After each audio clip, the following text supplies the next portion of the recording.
So yesterday I got an Instagram message asking me a question on something that I get asked often, so I just figured I'd make a video on it here for you guys today. So the question says, "Hey Jared, I want to learn about different rhythms and grooves and want to make my beats really stand out. Also, I'd like to learn from the history. What would you recommend? Because I can't find any good tutorials or courses for that. Most of the time I either study your or Ian Hit's drums, but I need to know how I can learn it from the roots. I hope that's not too much to ask. Thanks."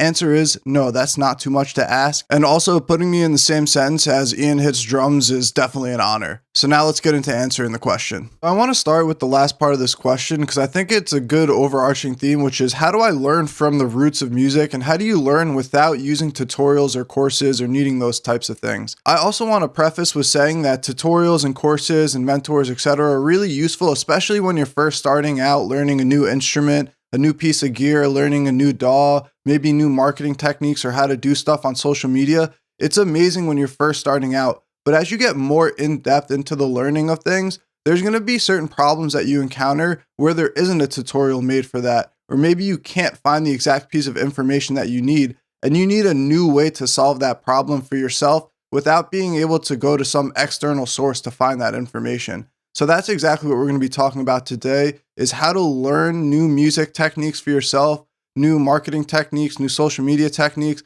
whatever it is that you want to use to help your music, and how to learn them in a quick way. So the first thing that I want to say is a pretty obvious one, but it's that you should be listening to a lot of music in order to learn. Tutorials will only get you so far, and it's kind of spoon feeding you information, while if you listen to a lot of music, you will start asking more questions. And what this is called is inquiry-based learning. And an example that I'm going to give for this is back when you were in school and you're trying to learn science or math or history or whatever it is, the teachers would just keep giving you information, and that information might not have been relevant to you or exciting for you to really learn about. You might have not been asking yourself what was happening in this specific war back 50 years ago, or why these chemicals are bonding in this specific way. Whatever it happened to be for yourself, you probably weren't really asking the questions. The teachers were just kind of giving you answers. And because of that, the information that you were getting, it would kind of just fall out of your brain pretty quick. Again, because it's not important to you. However, if we flip the script when you got outside of school, in terms of anything that you were actually interested in and anything that you actually had questions on,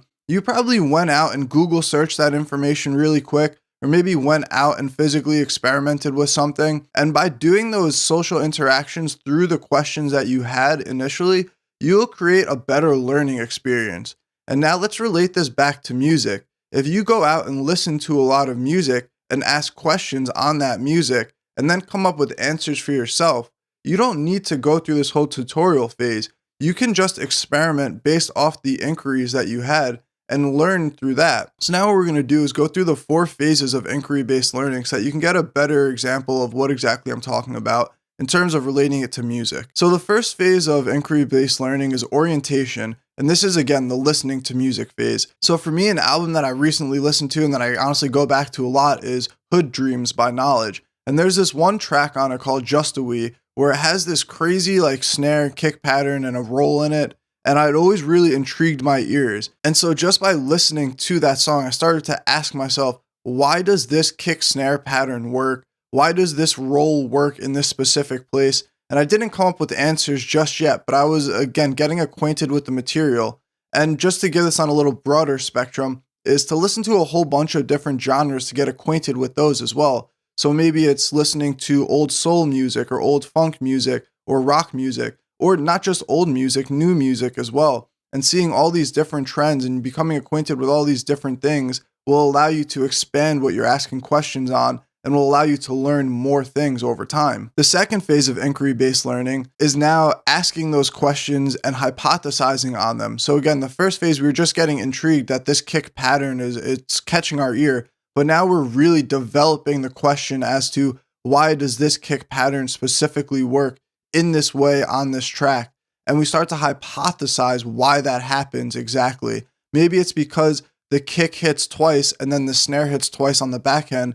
So it has this sort of similarity within itself that catches your ear because it's a similar pattern. Or maybe it's because the snare rolls into the kick in the similar way that an open hi-hat would open into your snare sound. So they're using these similar elements and trying to draw connections on them and just hypothesizing on why they might work. Again, this is just my example using the knowledge track. The third phase is to start to explore and experiment. So in this phase, I might go into Ableton. I might even actually download the track itself and bring it into Ableton and start to analyze the waveform, or I might start to drum out a pattern myself based on those things that I hypothesized. So maybe I do the double kick to the double snare, and I do roll the snare into the kick to make sure that it sounds similar to that open hi-hat to snare pattern that I was talking about. And I just continuously experiment with this and I see what happens. So now in the fourth phase, you start to come to conclusions off of those experiments and off of those things that you've explored. So again, now you put those things into Ableton, you hear how they all sound, and now maybe you realize that the double kick to snare doesn't sound great in this specific context, and maybe you should put that on the back burner and try it another day on another track. However, the snare roll into the kick sounds amazing in this case. So now you know I'm going to put that as something that I can use in my arsenal for future tracks and later things. So through this process, again, we didn't watch any tutorials, we didn't take any courses, we just listened to music and basically tried to recreate certain aspects of it based on the questions that we had for ourselves initially. And through that process, what we've done is go from what usually happens, which is track, to watching some sort of tutorial on how to make the track and then making the track. And we've eliminated this middle step of needing to watch tutorials. So what we can do is go from track to recreating a track. And through that process, we've eliminated the step, making it a lot quicker, and which allows us to learn a lot quicker as well, because we can go through more iterations in the same period of time. And also by doing that, you will have a process for when those times come where you listen to a track and maybe there isn't a tutorial. Again, usually you would have gotten stumped and been like, oh, I can't do anything about this.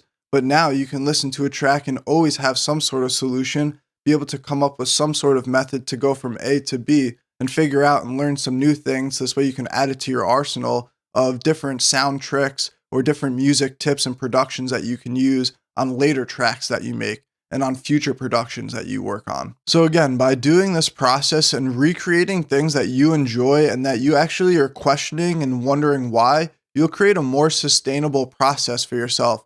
Because again, you're not just getting spoon-fed information on, oh, what's this thing in my recommended? So I just watched this tutorial and it tells me to watch this next tutorial. Instead of doing that, you actually listen to music, see what intrigues you, see what catches your ear, and then you'll learn how to do that. Again, some of the times that might be through watching a tutorial on it, but now you'll have a method to use when you don't have the tutorials on it.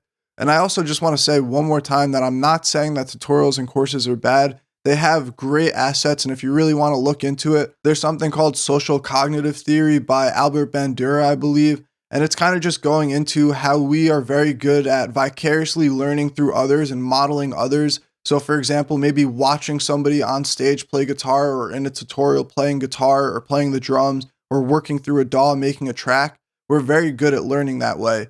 So don't underestimate the power of tutorials and courses just because of this video. Use these two things in tandem so that you can always learn new things and rely on one system when you're first trying to learn something new, and then rely on the other system for when there aren't tutorials or courses on that thing because it's maybe too in-depth into the knowledge or it's just something that not a lot of people have questions on. Hope you guys enjoyed this video. Also, you can join 3,000 plus other music producers and getting a weekly email that you can read in 4 minutes or less that'll help you grow, launch, and get energy for your music productions based off me just sharing the experiences that I've had and what I've learned through the years that I've been producing. So again, check that out in the description below. Hope you guys enjoyed this video. Definitely like, again, comment below, and don't hesitate to send me a message on Instagram if you have any questions or things like that. And subscribe for more again. Peace.